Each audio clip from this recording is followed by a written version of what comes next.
Today, folks, we have quite an experience. We're talking to Joseph Farrell, the author of Giza Death Star. He's been on Dreamland many, many times, talking largely about Nazi survival in the United States and in the post-war world and the continuation of Nazi power, hidden Nazi technology. He has literally outdone himself, and that's hard to do in the case of Joseph Farrell. This week we are talking about a new book called The Philosopher's Stone that is the single clearest description of alchemy that I have ever read. And the words clear and alchemy do not usually go together. But in this case, this Oxford-educated scholar has nailed it, but beyond that, we're going to find out that he's not the only one. NASA, the Russians, many others are deep into this, and there are powerful, very real principles involved that could revolutionize our science, but that are being kept secret for what can only be described as the most appalling and evil reasons. We're also going to nail white powder gold today. We talked about that a lot with Lawrence Gardner, but what was it we never were able to come to a final conclusion? Joseph Farrell knows. So welcome to the show, Joseph. Well, thanks for having me back on, Whitley. It's a pleasure to be here. Oh, well, I'm so glad because, boy, I mean, this is absolutely something, this book.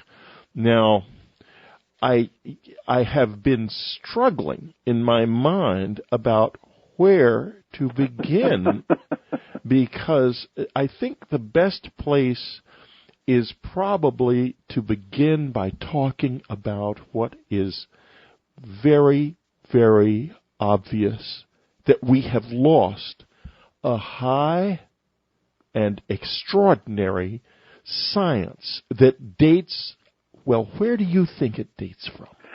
Well, that's really a very, very profound question, and as far as I can tell and trace in the book, it really goes back to one of two places. That would be Egypt and ancient China.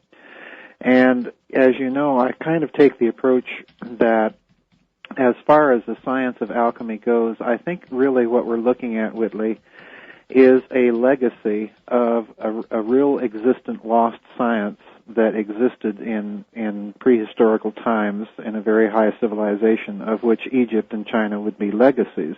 Legacies, exactly.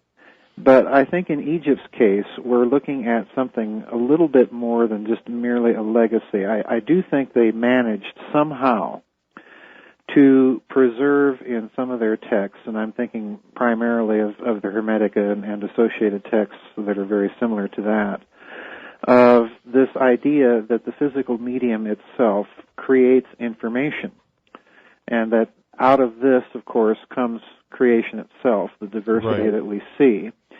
And as far as the alchemists are concerned, I spend a great deal of time in the book examining some of the alchemical texts to kind of tie down that idea and make that connection. Well, Joseph, if I may just pause for a moment here, and I hate to interrupt my guests. I have to tell you that, folks. I've noticed I've done it, but for a reason. There is an obscure corner of physics called Physics from Fisher Information. You may not be familiar with it, Joseph. No, I'm not. Well, Physics from Fisher Information is essentially alchemy. It's the physics of alchemy. Exactly what you're talking about, re-expressed in the terms of modern physics. It's most extraordinary. And, of course, I was riveted when I realized that alchemy, what Physics from Fisher Information says is there is information underlying everything. Yes.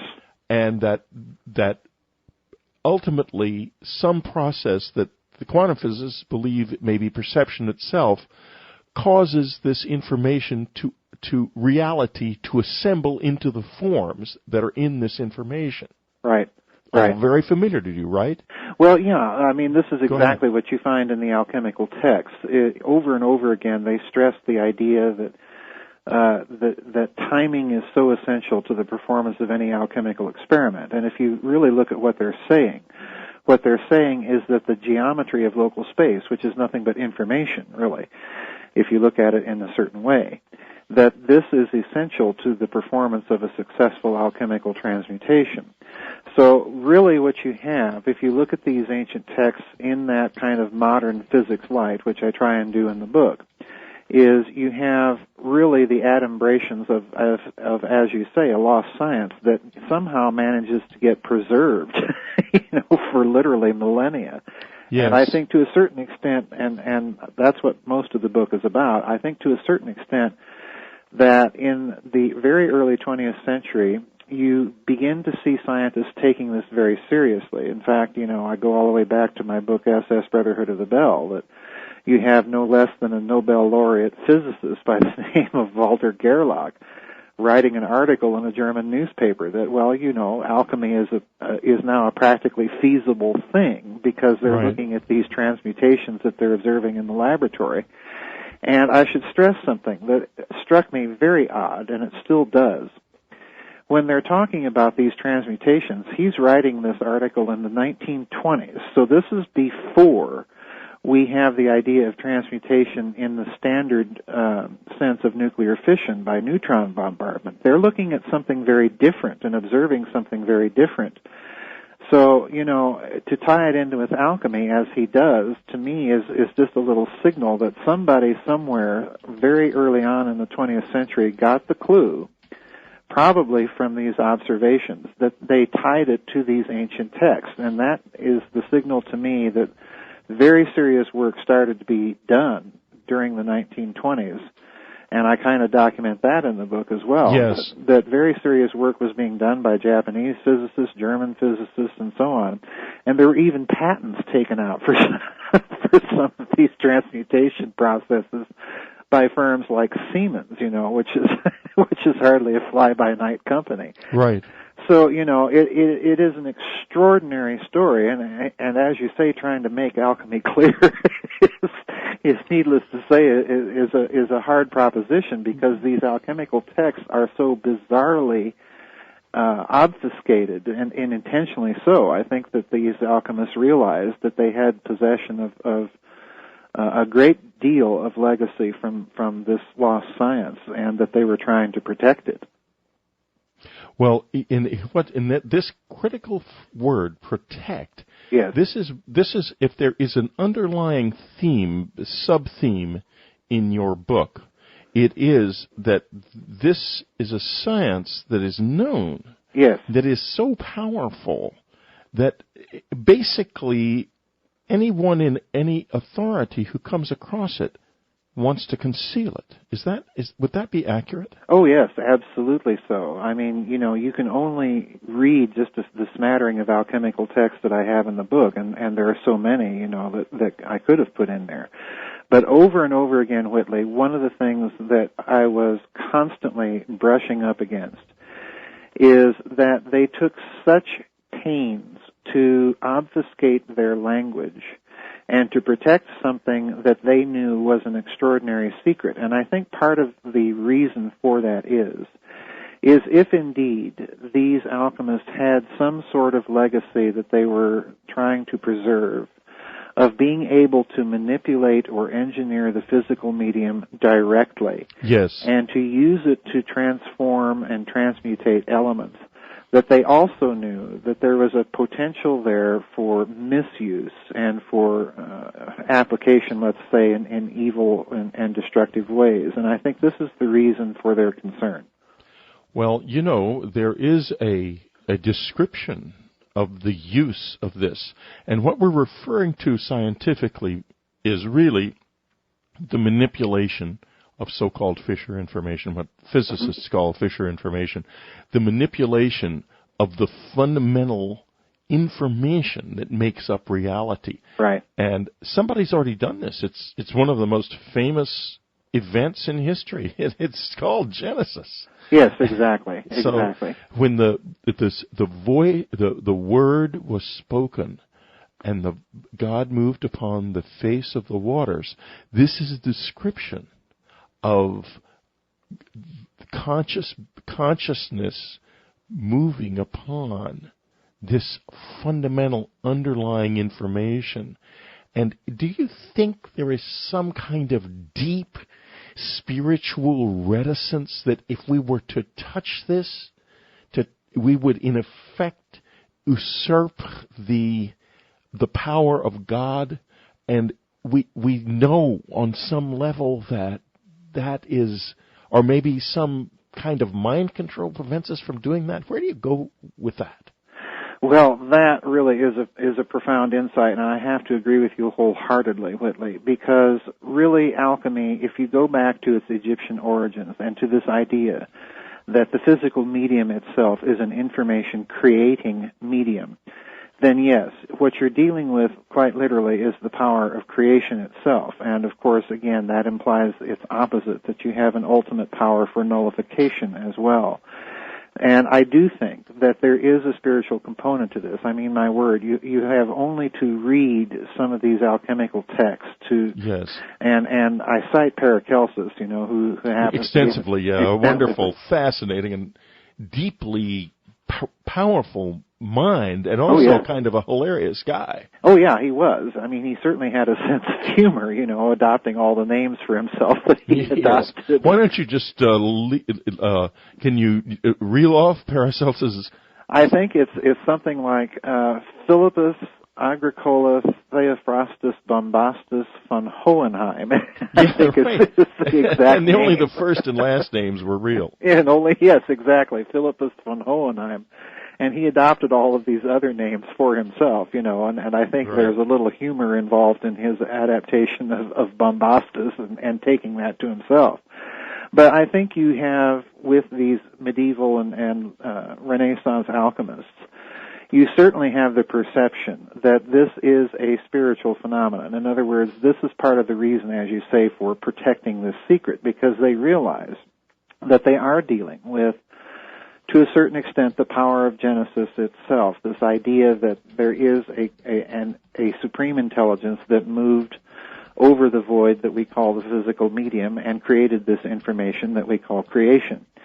So any tampering with that, any human intrusion into that process, has also, for the alchemists, an esoteric component, because over and over again they stress that in order for a proper transmutation to take place, the alchemist himself must be transformed. In other words, they're not to enter into this lightly. They are to purify their soul and so on and so forth.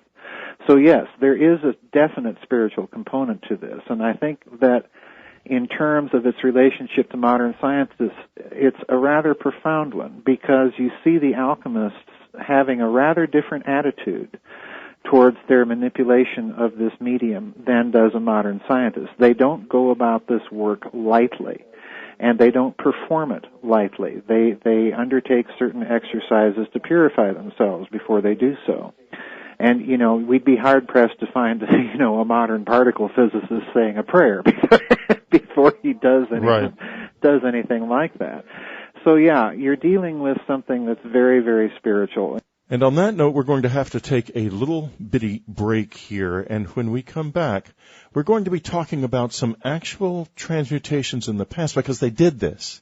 And then we're going to be talking about the much darker, and I do mean darker, material that has to do with the present, the future, and I'm going to be consulting with Joseph about high-speed spin UFOs and some of my own personal experiences. We'll be right back. Dreamland subscribers, don't miss the live chat with Whitley and Ann Strieber in the Unknown Country chat room next Wednesday at 7 p.m. Pacific Time. Also, on Saturday, August the 15th, from 9 to 10 a.m. Pacific Time, Joseph Farrell will be chatting live in the unknowncountry.com chat room. Don't miss that one, folks. Obviously, it's going to be terrific. You're listening to Dreamland. Serious wonder spoken here. This is Whitley Strieber. I'm talking to Joseph Farrell, the author of The Philosopher's Stone, I believe to be the finest book on alchemy that has been written in years, and one of the few, I mean very, very few, that actually makes this incredibly important part of our history and our lives today, one of the most hidden realities in the world and one of the most powerful, makes it real, makes it understandable. The Philosopher's Stone. Wow. Joseph, before we left the air, you just touched on, sort of laughingly, the fact that a physicist in modern times and someone working on this perhaps behind the scenes would never attempt to purify themselves, or if they are working secretly, of course, they can't purify themselves. Right. It's impossible. That's why they can get nowhere, by the way. If you're listening from NASA or somewhere where they are working on this and you're thinking we don't get anywhere, the reason is you're starting out from the position, a dark, evil position. You can't succeed. Right. So tell us exactly what purification means. Well, to most of these medieval alchemists, and that's where most of these alchemical texts come from, although the ones from Egypt also indicate certain processes. But for most of the medieval alchemists, we have to remember that, number one, they're by and large Christian. And the way they're looking at it is that this information-creating medium is literally the power of God, and therefore you'll find many of these medieval alchemists invoking the Holy Spirit or invoking Christ himself to purify them, to purge away any element of darkness or stain on their soul before they do their transmutation experiments. And this is something I find totally lacking, and of course, in the modern materialistic scientific worldview. But for the medieval alchemist, it's important to remember that this physical medium itself is a manifestation of God. It's a manifestation, as you pointed out rightly, is a manifestation of the power of Genesis itself, the power of creation. And it's the same thing, incidentally, for the ancient Egyptians. It's really a manifestation of the creative power of whoever it was that created the universe. So it's not like manipulating an unconscious material like it would be to carve a stone or do chemistry at DuPont. Right. This is directly addressing like almost the flesh of being, how do we define God? I mean, it's conscious. In other words, it knows you're there. Right, and this is an important thing. You mentioned flesh, and over again in the medieval... Yeah, I did on purpose, as you know. Yes, I know you did. As you know, in most of the medieval alchemical works, they compare very deliberately what they're doing to the analogy of the soul's basic incarnation in flesh, or even in some cases with the direct incarnation of Christ himself. So in other words, to them, it is directly a manifestation of this deliberate mind over matter mentality that you find so prevalent in these alchemical texts, that you find so prevalent in the ancient Egyptian texts, and so on and so forth. So again, it is not a process that these people are undertaking lightly, and they do realize the full spiritual ramifications of what they're doing, unlike a modern scientist.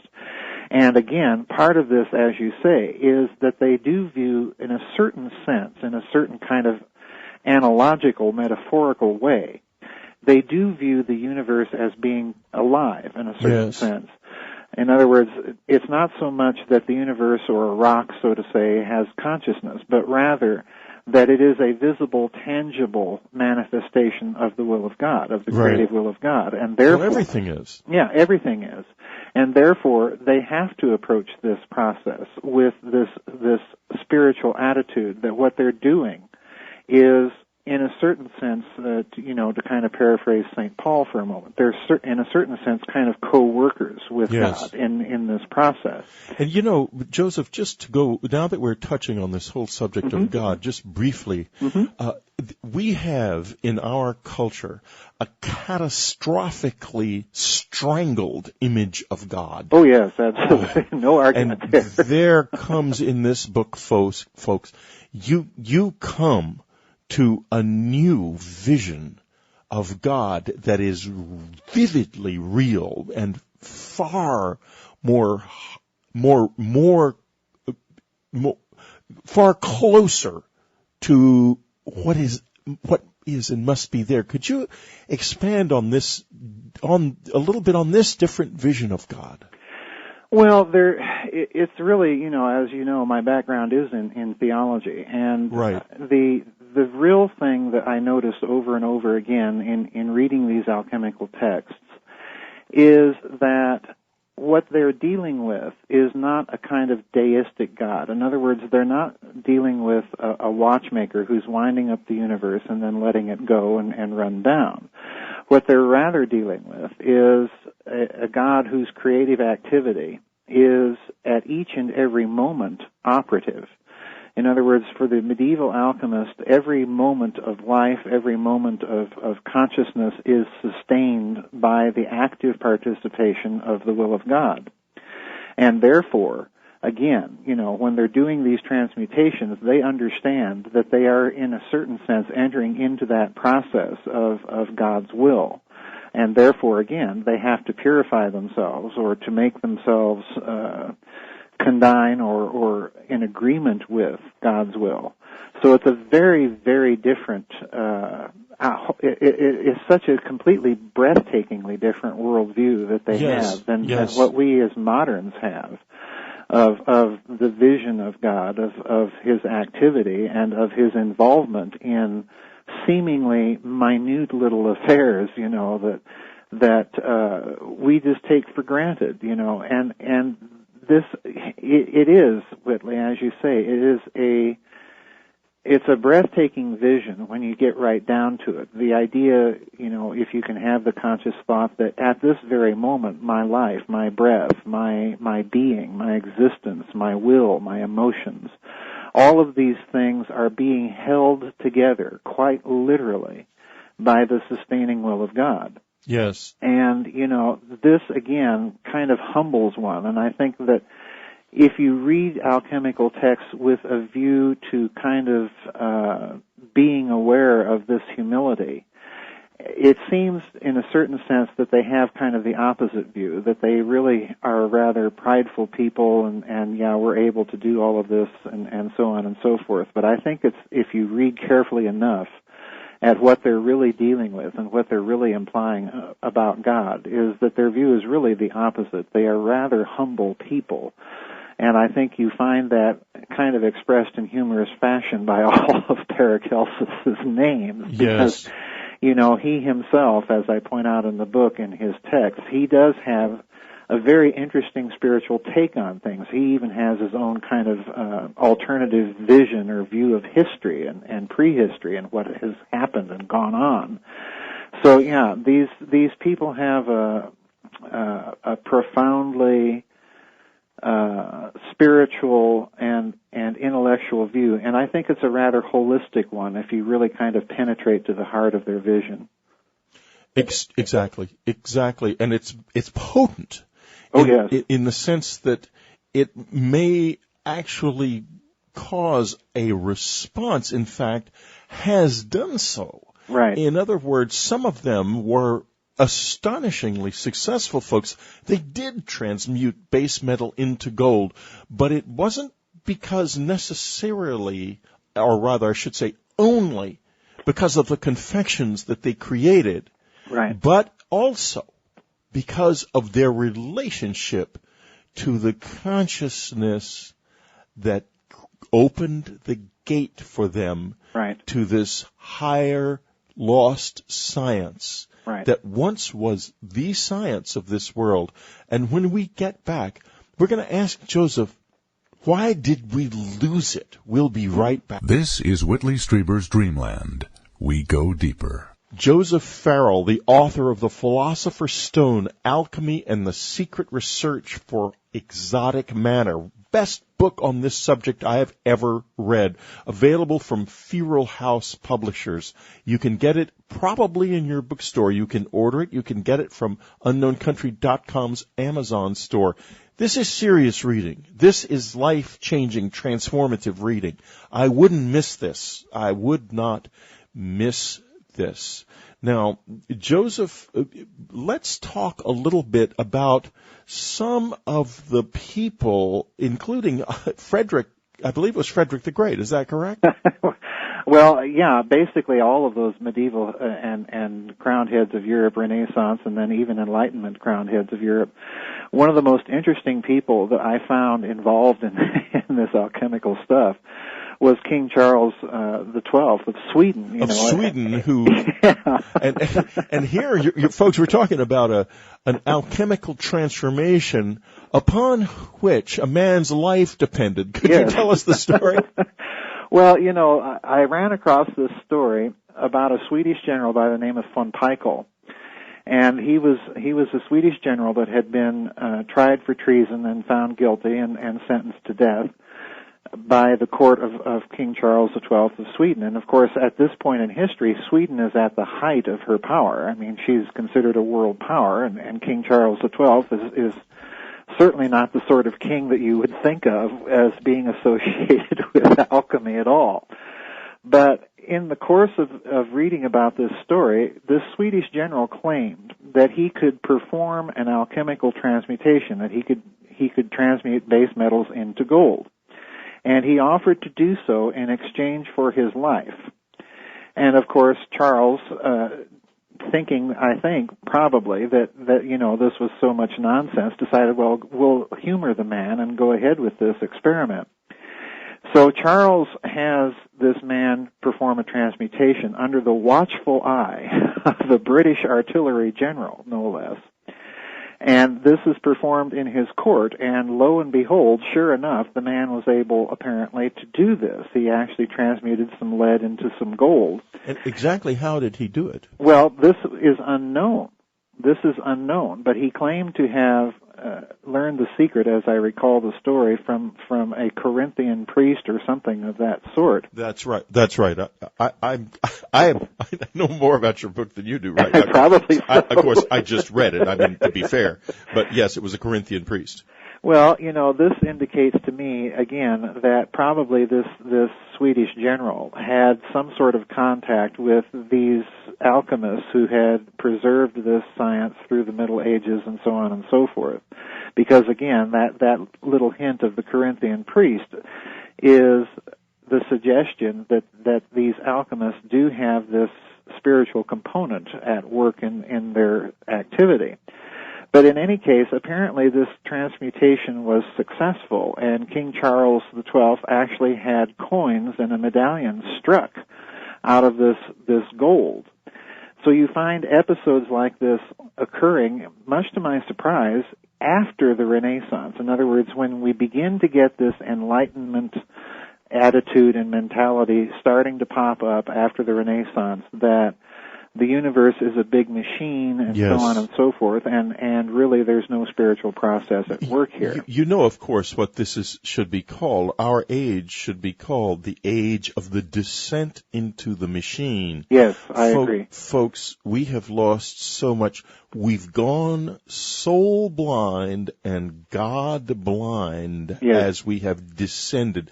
We did not invent we did not capture machines and invent machines. Machines have captured us. That's right. I agree wholeheartedly. But let me ask you this. You mentioned these medallions that were struck. Are any of these medallions still in existence? That I don't know, but I suspect that some of them are. And one reason I do is that we have similar tales, and I mentioned those in the book. We have similar tales of transformations being done for the Habsburg court. Right. And given the fact that the Habsburgs are rather, tight-fisted with things that are a part of the family heirlooms and so on and so forth, I would rather imagine that some of these things probably do still exist, at least in Austria. Well, the Habsburgs have, they are so tight-fisted. The Habsburgs still have a gigantic medieval armory filled with thousands and thousands of suits of armor. Yes. They're ready. Oh, yeah. You want them back? They're coming. They've got it. They've got everything ready. They haven't lost a thing. Now, but, this also gets me to another issue. Certain monarchies in Europe were very wealthy. Yes. Others were not. The Habsburgs rarely lacked for gold, whereas the French kingdom, in which you see no evidence of any of this, did all the time. Right. So could it be that they were secretly transmuting base metal into gold? Oh, I definitely think so. You have at least 2 instances that I was able to find and mentioned in the book where you have alchemical transformations that were allegedly successful being performed for the Habsburg court. And I rather imagine that the Habsburgs, being the Habsburgs, probably kept a very secretive interest in this all along. So, yeah, that would not surprise me. And again, you mentioned various monarchies. It's interesting to me, Whitley, that the English monarchy was also involved in some of this. Yes. So, you know... Another long-lived, successful monarchy. Exactly. And I think part of the story really is that these monarchies, to a certain extent, are trying to do an end run around what also is beginning to happen that I don't mention in the book, but it certainly is part of the story. That you have at this period in history also the emergence of private monopoly on the creation of money. And of course, all of this in that time is based on the gold standard. So, yeah, you have these monarchies, I think, showing an interest in this for their own political reasons, that they're trying to break the hold of that monopoly, and they're turning to the other part of the financial alchemy story, and that is direct alchemy and the transmutation of base metals into gold. So, yes, I think this is a very intricate, detailed story, and I'm doing a new book where I'm going into that aspect of the story a little bit. So, yeah, it's all a very, very interesting, intricately intertwined story. Joseph Farrell, a writer intelligent enough, and to say the least, brilliantly educated at Oxford, who is able, therefore, to get under the surface of our world and find and explore the realities on which it is based.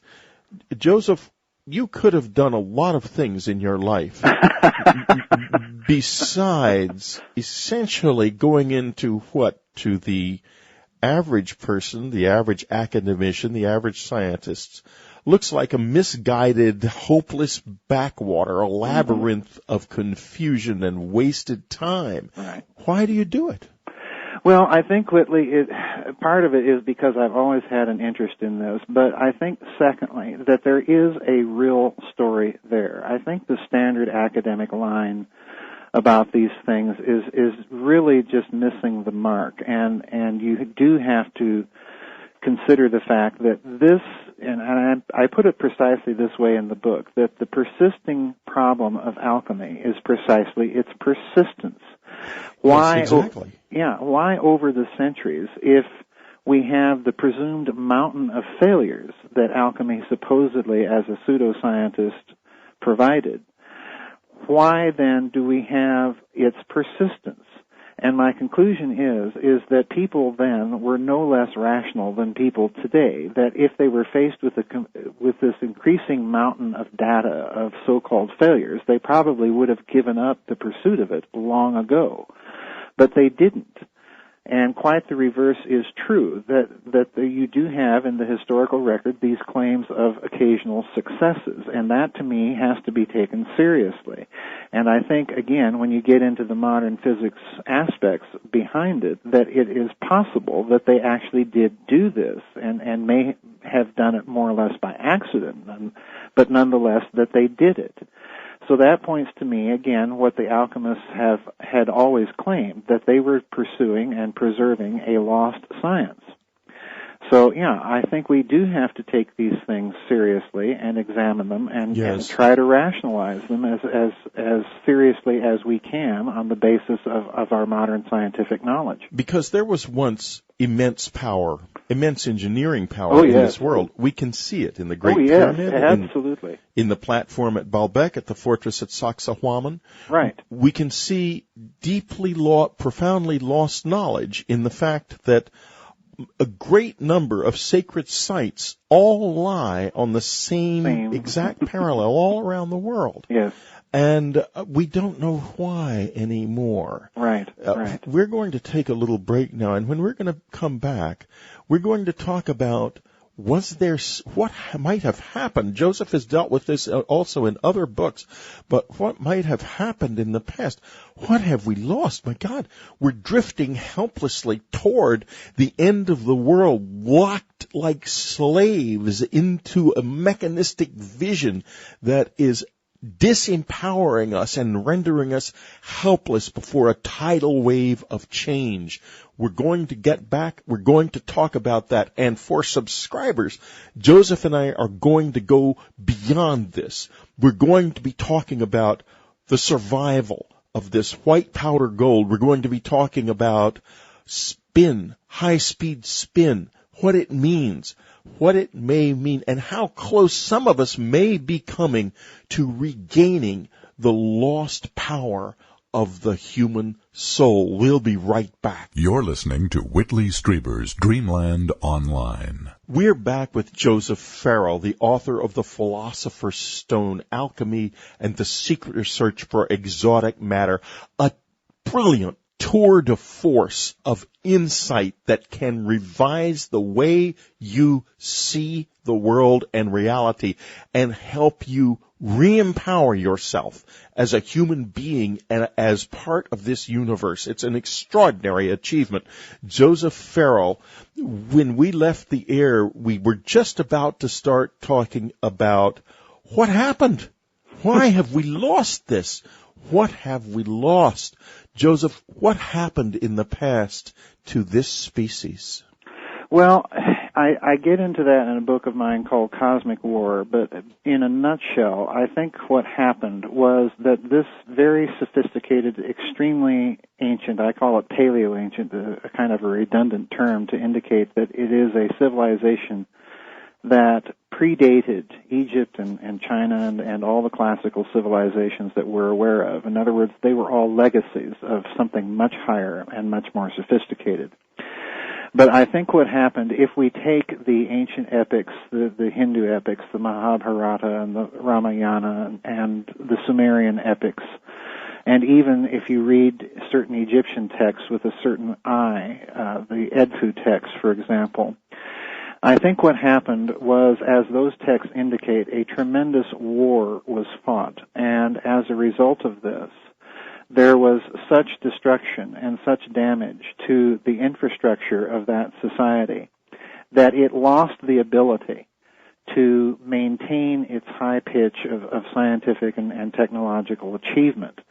But as it began to enter this period of decline, I think what they did very deliberately, Whitley, was that they came up with a mechanism or a means of preserving as much of that knowledge as they could.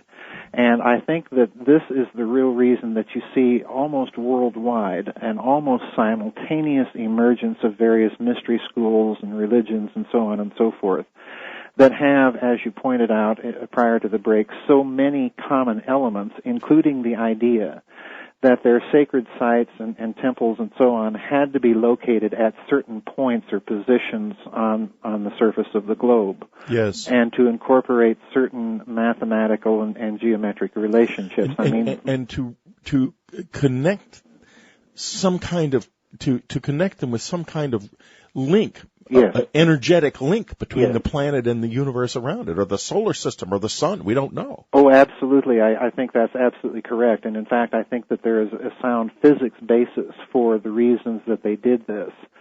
And I think, again, gradually we are recovering some of these actual scientific reasons that they were located in some of these places.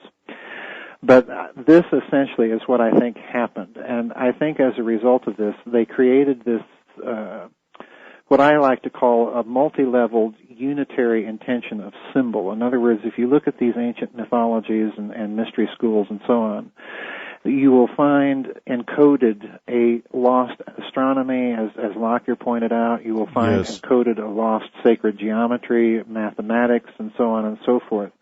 That, again, at some point, as they probably knew, when humanity began to reach a similar pitch of scientific development, those codes and symbols could be cracked and literally decoded.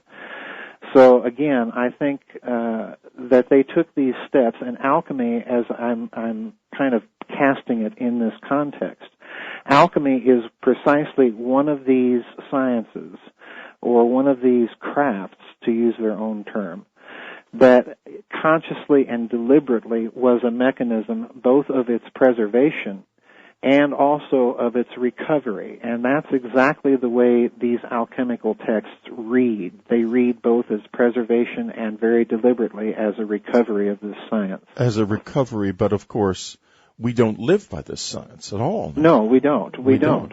And, it's interesting that you mentioned something, and I kind of wanted to comment about it. You mentioned this descent into the machine and Yes. to the idea that we are being enslaved by it. And I couldn't agree more, because one of the things that strikes me very, very odd and very peculiar is this constant alchemical stress that the alchemist himself, so to speak, is a part of the experiment. Okay, this is their reason for the purification and so on and so forth that they attempt to undertake. But we don't really, Whitley, see a recovery of this attitude in modern science until quantum mechanics. When you say attitude, could you define that term precisely? Well, the attitude that the scientist himself is a conscious and deliberate part of the experiment, and therefore that as such he is determining the results of the experiment. And you don't really find that attitude formally expressed in modern science until the rise of quantum mechanics. Yes, and then suddenly you do. Precisely. So again, these alchemists, in a certain sense, if you look at it with these kind of spectacles, the alchemists are really ahead of the game, centuries ahead of the game in a certain sense. And they're recovering just barely in modern science this idea now that scientists are part of this information-creating medium, of this information-creating network that modern physics has become. So again, the alchemists are, in a certain sense, profound in their awareness of some of these attitudes and implications. And they have, there's a lot of power, but it seems so hidden that it's easy to say, well, it's hidden because they weren't anything but just sleight of hand magicians. Well, yeah, it seems that way, but over and over again, Whitley, when you read these alchemical texts, there are certain parallels. They do give you enough hints, for example, of the color sequence, and this I found very interesting. Yes, that was the next, oddly enough, you're a psychic. That's my next question. My next question was going to be a question about about what they did. But go ahead, that's a perfect way to start. Well, what they did was, one of the things that over and over pops out in these alchemical texts, particularly from the Middle Ages, is that they record a certain sequence of colors that will indicate that you're on the road to a successful transmutation. And there are slight variations between these color sequences, but they always end with one of two colors. They will end either with white, or they will end with kind of a reddish maroon violet color. And the stage immediately preceding that they will call the raven's head, or the crow, in other words, indicating the color black. So you have a detailed sequence of these colors that are supposed to indicate that you're on the road to a successful transformation. I know a lot about Mayan and Aztec religious mythology. Like so many of the old gods, the Mayan gods were no different. They are expressions of scientific principles that are perhaps were worshipped as gods by the common people, but of the old science, of this super conscious science that we have lost. But the religious activities that surround these principles are about addressing the deity in the way that we have been discussing, so that you would be a purified Right. And